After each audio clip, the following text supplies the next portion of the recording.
నమస్తే welcome to hit TV. రాష్ట్ర ప్రభుత్వం తీసుకొచ్చిన ఏపీ ల్యాండ్ టైటిలింగ్ యాక్ట్ చట్టాన్ని వ్యతిరేకిస్తూ అనకాపల్లి బార్ అసోసియేషన్ ఆధ్వర్యంలో న్యాయవాదులు రిలే నిరాహార దీక్ష చేపట్టారు. జీవో నెంబరు 512 అమలు చేస్తే రైతులు పేదలు తీవ్రంగా నష్టపోతారని వెంటనే ప్రభుత్వం జీవోని రద్దు చేయాలని ఆందోళనకు దిగారు. ఈ సందర్భంగా bar association president Sai Laxman మాట్లాడుతూ ల్యాండ్ రిటైలింగ్ చట్టం కారణంగా పేద మధ్యతరగతి రైతులు తీవ్ర ఇబ్బందులకు గురవుతున్నారన్నారు. భూ కబ్జాకోరులకు గూండాగిరి చేసే వారికి దోహదపడేలా ఈ చట్టాన్ని రూపొందించారని మండిపడ్డారు. లాయర్లతో ఎటువంటి సంప్రదింపులు లేకుండా రెవెన్యూ శాఖకు అనుకూలంగా ఈ చట్టాన్ని ప్రవేశపెట్టడం ఏమిటని రాష్ట్ర ప్రభుత్వాన్ని ప్రశ్నించారు.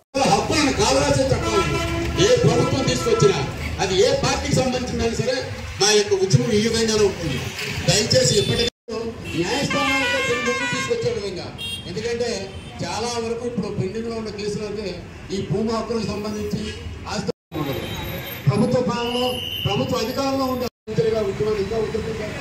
దయచేసి రాష్ట్ర ప్రభుత్వం తక్షణమే ఈ 27-23 రాష్ట్ర ప్రభుత్వం చట్టాలు చేసినట్లయితే ఇక సంపూర్ణంగా ప్రజలు తక్షణమే రద్దు చేసి ఈ చట్టం ద్వారా ప్రజలకు కలిగే నష్టాలను ప్రభుత్వాలు గుర్తించి ఇప్పటికైనా ప్రజలకు మంచి జరిగే విధంగా సహాయం చేస్తారని ఈ చట్టాలను రద్దు చేసి ప్రజలకు తమ సంపూర్ణ సహకారాలు ప్రభుత్వాలు కూడా అందిస్తారని అందుకు స్థానిక ప్రజాప్రతినిధులు కూడా మాకు వినూతంగా నిలబడి మా ఉద్యమానికి వాళ్ళు కూడా చేయూతలు ఇవ్వాలని చెప్పేసి మనస్ఫూర్తిగా కోరుకుంటూ ప్రజల్లో ఎంతవరకు అవగాహన ఉంటుందనే విషయం మీద కూడా ప్రభుత్వం ఆలోచించకుండా ఏదో ఒక గ్రూప్ ఆఫ్ పీపుల్కి మాత్రం న్యాయం జరుగుతున్న ఉద్దేశంతో ఈ విధంగా చేశారే తప్ప దీని వలన ప్రజలకి చాలా రకమైన నష్టాలు ఉన్నాయి.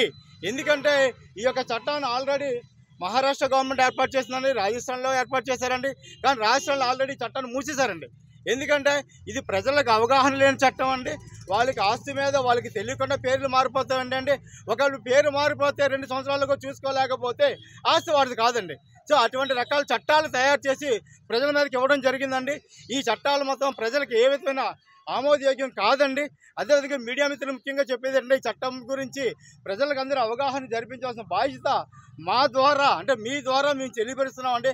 ప్రజలందరికీ కూడా అవగాహన రావాలి. ఇది మా కోసం చేస్తున్న ఆందోళన మాత్రం కాదు, ప్రజల కోసం చేస్తున్న ఆందోళన అని చెప్పి గుర్తించి అందరూ మాకు సహకరించాల్సిన మరీ కోరుతున్నాం. ఈ టైటిలింగ్ ల్యాండ్ యాక్ట్ 27/23 ముఖ్యంగా కోర్టు పరిధి నుండి రెవెన్యూ పరిధిలోకి తీసుకెళ్లడం జరిగింది.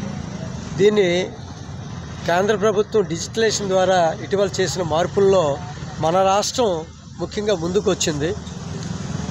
మిత్రులారా, ఇది సన్నకారు రైతులు, మధ్యతరగతి రైతులు, అలాగే నిరక్షరాస్యులైన రైతులు చాలా ఇబ్బంది పడాల్సిన పరిస్థితి ఉంటుంది. ఎందుకంటే ల్యాండ్ ట్యాంపరింగ్ అనేది గతంలో ఎంతవరకు జరుగుతుందో ప్రత్యేకించి చెప్పవసరం లేదు, అందరికీ తెలిసిన విషయమే.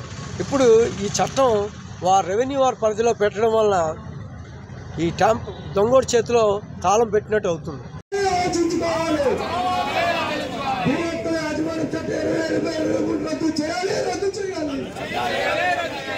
ఈ వీడియో కనుక నచ్చినట్లయితే please like and share and subscribe.